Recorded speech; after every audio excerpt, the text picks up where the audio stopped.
எல்லாருக்கும் வணக்கம் friends. Iran மீது போர் தொடுக்க அமெரிக்காவின் புளோரிடாவில் வைத்து ட்ரம்பை சந்தித்த நெதன்யாகு ஈரான் அணு ஆயுத திட்டத்தை கைவிட மறுத்தால் ஈரான் நாடு மீது அமெரிக்கா முழுவீச்சில் படையெடுக்கும் ட்ரம்ப் பகிரங்க அறிவிப்பு. காசாவில் ஹமாஸ் படைகள் வெளியேற மறுத்தால் அமெரிக்க படைகள் களமிறங்கும் ட்ரம்ப் திட்டவட்டம். உலகின் முதல் லேசர் ஆயுதமான அயன் பீமை ராணுவத்தில் இணைத்தது இஸ்ரேல். அமெரிக்காவுடன் போர் நடத்த ஐசிபிஎம் ஆயுதங்கள் தயார். ஈரான் பிரகடனம். ட்ரம்ப் நெதன்யாகு சந்திப்பு நடந்திருக்க நிலைமையில அமெரிக்கா இஸ்ரேல் ஈரானுக்கு நடுவுல இப்ப என்ன நடந்துட்டு இருக்குன்னு இந்த வீடியோல பார்க்கலாம் ஃப்ரெண்ட்ஸ். வீடியோக்குள்ள போறதுக்கு முன்னாடி நம்ம சேனலை மறக்காம சப்ஸ்கிரைப் பண்ணிக்கங்க. மேலும் டிஃபென்ஸ் ஜியோ பாலிடிக்ஸ் இன்ஃபர்மேஷனை தெரிஞ்சுக்க மேல இருக்க ஐ கார்டை கிளிக் பண்ணி பாருங்க. அரசு வேலைக்கு முயற்சி பண்றவங்களா நீங்க, உங்களுக்காக தான் சில புக்குங்களை டேக்டு ப்ராடக்ட்ஸா கொடுத்திருக்கோம், அதையும் போய் செக் பண்ணி பாருங்க. இப்போ வாங்க ஃப்ரெண்ட்ஸ், நம்ம வீடியோக்குள்ள போகலாம். எகிப்து நாட்டுல வச்சு போடப்பட்ட 20 அம்ச காசா போர் நிறுத்த திட்டத்துக்கு அப்புறம் காசா நிலப்பரப்புல இப்போதைக்கு போர் நிறுத்த அமல்ல இருக்குங்க. இருந்தாலும் மத்திய கிழக்குல இஸ்ரேலுக்கும் ஈரானுக்கும் நடுவுல மறைமுகமா பிரச்சனைங்கன்றது கணிஞ்சுக்கிட்டே தாங்க இருக்குது. எப்ப வேணா மிடில் ஈஸ்ட்ல ரெண்டு நாடுகளுக்கு நடுவுல போர் ஏற்படலான்ற அபாயம் தான் அதிகமா இருக்கிறதா குளோபல் மீடியாஸ் தகவல் வெளியிட்டு இருக்காங்க. ஒரு பக்கம் ஈரான் நாடுன்றது அவங்க கிட்ட இருக்கிற சிறிவூட்டப்பட்ட யுரேனியத்தை எப்படியாவது அணு ஆயுதமா மாத்திடணும்னு தீவிரமா முயற்சி பண்ணிக்கிட்டு இருக்காங்க.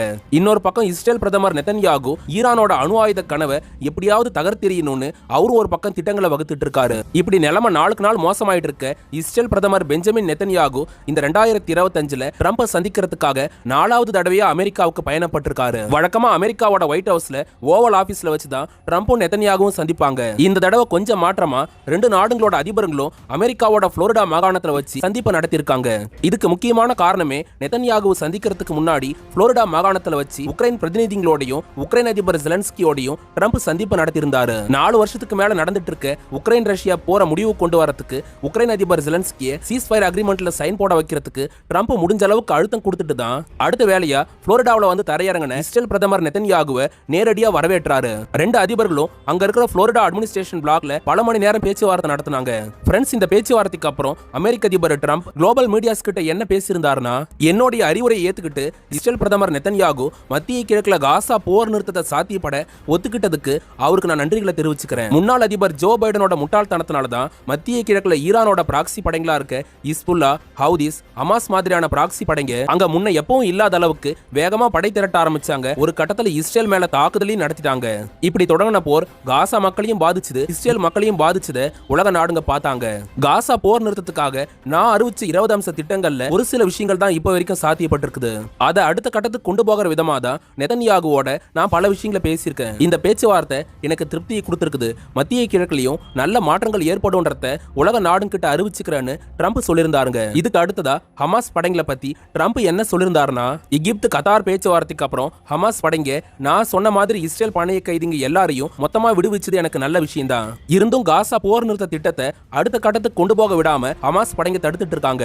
இன்னும் 30 நாளுக்குள்ளார காசாவுக்கான நிர்வாக சபையும் உருவாக்கப்படும். அதோட சேர்த்து காசாவை பாதுகாப்பா பாத்துக்கிறதுக்கு காசா பாதுகாப்பு படையும் உருவாக்கப்பட இருக்குது. அமெரிக்காவால உருவாக்கப்படுற இந்த காசா நிர்வாக சபை கிட்ட ஹமாஸ் படைங்க எல்லா ஆயுதத்தையும் ஒப்படைக்கணும். ஒருவேளை ஒப்படைக்க மறுத்தாங்கன்னா உடனடியா அரபு நாடுகள்ல இருக்க அமெரிக்க ராணுவ தளங்கள்ல இருந்து அமெரிக்க படைங்க காசாவுல தரையிறங்குவாங்க. ஈரானோட பிராக்சியா இருக்க ஹமாஸ் படைங்களுக்கு ட்ரம்ப் இறுதி கெடு விதிச்சு பகிரங்க மிரட்டல் விடுத்திருக்காருங்க. இதோட சேர்த்து ஈரான் நாடுன்றது அமெரிக்கா கொண்டு வர அணு ஆயுத தடை ஒப்பந்தத்துல கையெழுத்து போடாம அணு ஆயுதங்களை உருவாக்கியே தீர்வோன்னு பிடிவாதமா இருந்தாங்கன்னா அவங்க தலையெழுத்தை யாராலையும் மாற்ற முடியாது. அமெரிக்காவோட டெட்லியஸ்ட் குண்டு வீச்சு விமானங்கள், ஈரானோட ராணுவ தளங்கள், அவங்களோட நியூக்ளியர் ஃபெசிலிட்டி எல்லாத்தையும் அழிச்சே தீரோன்னு ட்ரம்ப் மிரட்டல் விடுத்திருக்காருங்க.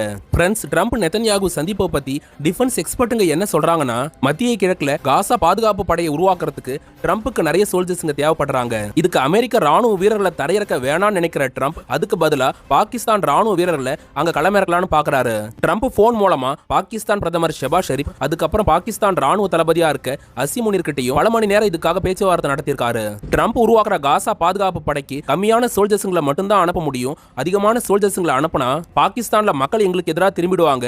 அதுக்கப்புறம் அரபு நாடுகளும் பாகிஸ்தானுக்கு எதிராக திரும்பிடும்னு பாகிஸ்தான் பிரதமர் ஷெபாஸ் ஷெரீப் ட்ரம்ப் கிட்ட சொல்லிருக்காரு. இருந்தும் ட்ரம்ப் அதை ஒத்துக்காம பாகிஸ்தானுக்கு தொடர்ந்து அழுத்தம் கொடுத்துக்கிட்டு இருக்கிறதா குளோபல் மீடியாஸ் தகவல் வெளியிட்டு இருக்காங்க. இதுக்கு அடுத்ததா புளோரிடா மாகாணத்துல வச்சு க்ளோஸ்டு ரூம்ல 2 மணி நேரத்துக்கு மேல இஸ்ரேல் பிரதமர் நெதன்யாகுவோட ட்ரம்ப் விரிவான பேச்சுவார்த்தை நடத்தியிருக்காரு. இந்த பேச்சுவார்த்தையோட கோர் என்னன்னா, ஈரானோட அணு ஆயுத திட்டம்ன்றது எந்த அளவுல இருக்குது, எப்ப ஈரான் மேல தாக்குதல் நடத்தலாம், எந்த நாள்ல தாக்குதல் நடத்தலாம்னு ரெண்டு நாடுகளோட அதிபர்களும் தீவிரமா விவாதம் பண்ணிருக்காங்க.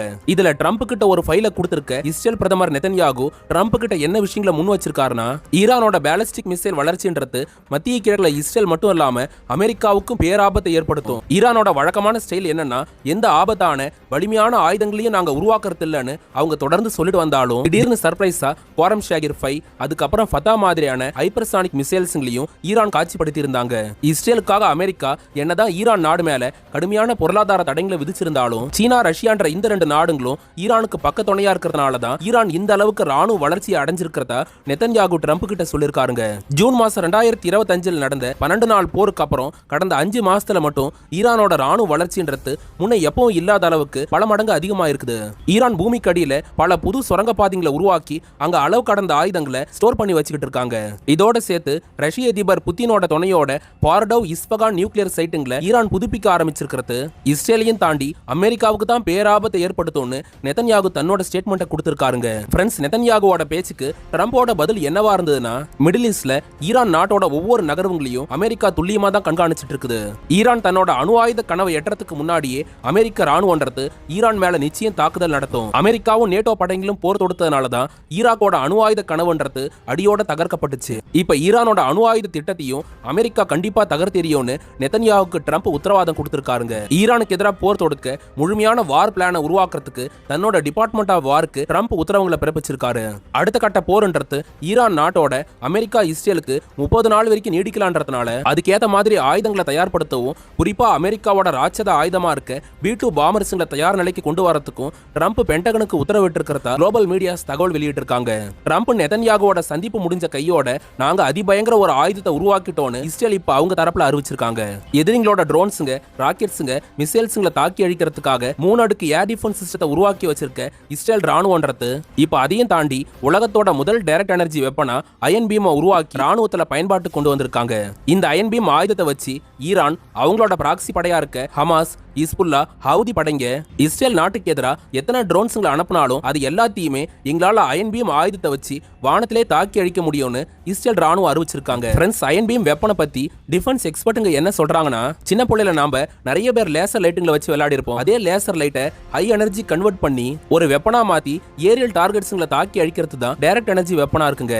இஸ்ரேல் உருவாக்கி வச்சிருக்க அயன் பீம் ஆயுதத்தை பொறுத்த வரைக்கும் அதுல இருந்து 100 கிலோவாட் வரைக்கும் டைரக்ட் எனர்ஜின்றது வெளிப்படும். ஹை எனர்ஜி வெளிப்படுத்துற அந்த லேசர் ஆயுதத்தால ஏறத்தாழ 12 கிலோமீட்டர் ரேஞ்ச் வரைக்கும் வர எல்லா விதமான ஏரியல் டார்கெட்ஸ்ங்களையும் துல்லியமா எலிமினேட் பண்ண முடியும். அமெரிக்கா, ரஷ்யா மாதிரியான வல்லரசு நாடுகளே லேசர் வெப்பன்ஸ்ங்களை இப்போதைக்கு டெஸ்டிங் ஃபேஸ்ல தான் வச்சிருக்காங்க. இருந்தும் இஸ்ரேலோட ஐடிஎஃப் ராணுவம் ரஃபேல் அட்வான்ஸ்டு சிஸ்டம் மூலமா இந்த அயன் பீமை உருவாக்கி காட்டியிருக்காங்க. இஸ்ரேல் நாடு முழுக்க இந்த அயன் பீம் ஆயுதத்தை இஸ்ரேல் அரசாங்கம் டிப்ளாய் பண்ண ஆரம்பிச்சிருக்காங்க. அடுத்து ஈரானோட போர் ஏற்படும் போது அவங்க அனுப்புற நூத்துக்கணக்கான ட்ரோன்ஸ்ங்களை இந்த அயன் பீம் ஆயுதத்தை வச்சு எங்களால தாக்கி அழிக்க முடியும்னு இஸ்ரேல் அவங்க தரப்புல சொல்லிருக்காங்க. ட்ரம்ப் நெதன்யாகு சந்திப்பு நடந்திருக்கக்கூடிய நிலைமையில ஈரானோட உச்ச தலைவரா இருக்க அயத்துல்லா அலி காமேனி இப்ப என்ன விஷயங்களை பேசியிருக்காருன்னா, மத்திய கிழக்குல எந்த நாடுகளும் அமைதியா இருக்கக்கூடாதுன்னு தான் இஸ்ரேல் விரும்புறாங்க. குறிப்பா இஸ்ரேல் பிரதமர் நெதன்யாகு மத்திய கிழக்கு நாடுகளுக்கு பேராபத்தை ஏற்படுத்தக்கூடிய நபரா இருக்காரு. ஈரானுக்கு எதிராக அடுத்த கட்ட போர் திட்டங்களை அமெரிக்காவும் இஸ்ரேலும் வகுத்துட்டு வர்றது எங்களுக்கு நல்லாவே தெரியும். அமெரிக்காவோட வல்லாதிக்கத்தனத்துக்கு மத்திய கிழக்குல அமைஞ்சிருக்க மத்த நாடுங்க வேணா அடிபணிஞ்சு போகலாம். ஈரான் தன்னோட உரிமைகளை விட்டு கொடுக்காது, அமெரிக்கா கிட்ட அடிபணிஞ்சு போகாதுன்றத ட்ரம்ப் புரிஞ்சுக்கிட்டா அவருக்கு நல்லது. இஸ்ரேல் பிரதமர் நெதன்யாகுவோட பேச்சை கேட்டு ட்ரம்ப் ஈரானுக்கு எதிராக போர் தொடுத்து வந்தா அமெரிக்கா பல மோசமான விளைவுகளை சந்திப்பாங்க. அமெரிக்க ராணுவம் வியட்நாம் போரில் அடைஞ்ச தோல்வியை விட மிக மோசமான தோல்வியை தான் ஈரான் நாடு கிட்ட சந்திப்பாங்க. ஈரானுக்கு எதிரான போர் பார்வையை அமெரிக்கா கைவிடுறது தான் அவங்களுக்கு நல்லதுன்னு ஈரானோட உச்ச தலைவரா இருக்க அயத்துல்லா அலி காமேனி திட்டவட்டமா சொல்லிருக்காருங்க. இதுக்கு அடுத்ததா ஈரானோட அதிபரா இருக்க பெசஸ்கியான் ராணுவத்துக்கு என்ன உத்தரவுகளை பிறப்பிச்சிருக்காருன்னா, மிடில் ஈஸ்ட்ல இஸ்ரேல் இப்ப அயன் பீம்ன்ற புது டைரக்ட் எனர்ஜி வெப்பனை உருவாக்கியிருக்காங்க. போர்ல அயன் பீமை செயலிழக்க வைக்க புது ஆயுதங்களை உருவாக்க பெசஸ்கியான் ராணுவத்துக்கு உத்தரவிட்டிருக்காரு. இதுக்கு அடுத்ததா இஸ்ரேலோட Iron Dome, David Sling, Arrow air defence system, அதுக்கப்புறம் அயன் டோம் ஏர் டிஃபென்ஸ் சிஸ்டத்தையும் தகர்த்தெறிஞ்சு இஸ்ரேலோட நகரங்களையும் அவங்களோட ராணுவ தளங்களை தாக்கி அழிக்க Sejjil ballistic missile, Khorramshahr ballistic missile வேரியண்ட்டையும் ஆயிரக்கணக்கில் உருவாக்குறதுக்கு ஈரானோட IRGC ராணுவம் தயாராயிட்டு வர்றதா குளோபல் மீடியாஸ் தகவல் வெளியிட்டிருக்காங்க. 2026ல ஈரான் அணு ஆயுத நாடா மாறுவாங்களா? நீங்க என்ன நினைக்கிறீங்கன்றத கமெண்ட்ல சொல்லுங்க. கொடுங்க. அப்புறம் ஃப்ரெண்ட்ஸ், வீடியோ பார்த்துட்டு இருக்க ஒரு சில நண்பர்கள் சப்ஸ்கிரைப் பண்ணாம பார்த்துட்டு இருக்கீங்க. எங்களுக்கு நீங்க பண்ற பெரிய உதவி என்னன்னா சப்ஸ்கிரைப் பண்றது தாங்க. மேலும் எங்களுக்கு எதனா உதவ நினைச்சீங்கன்னா சூப்பர் தேங்க்ஸ் ஆப்ஷன் மூலமாவோ இல்லனா ஸ்கிரீன்ல தெரியுற QR கோடை ஸ்கேன் பண்ணி உங்களால முடிஞ்ச ஹெல்ப்பை எங்களுக்கு பண்ணலாம் ஃப்ரெண்ட்ஸ். கவர்மெண்ட் எக்ஸாம் ட்ரை பண்றவங்களுக்காக சில புக்குங்களை டேக்டு ப்ராடக்ட்ஸா கொடுத்துருக்கோம். அதையும் போய் செக் பண்ணி பாருங்க. 3ஆம் உலக போரை நோக்கி நகர்ற வல்லரசுங்களோட அதிபருங்க போருங்களை கைவிட்டு மக்களுக்கான அடிப்படை தேவையா இருக்க கல்வி, உணவு, மருத்துவத்துக்கு முக்கியத்துவம் கொடுக்கணுங்க. அடுத்து ஒரு டிஃபென்ஸ் ஜியோ பாலிடிக்ஸ் தகவலோட நாளைக்கு உங்களை வந்து சந்திக்கிறேன். அது வரைக்கும் உங்ககிட்ட இருந்து விடை பெறுவது ஆல் இன் தமிழ்.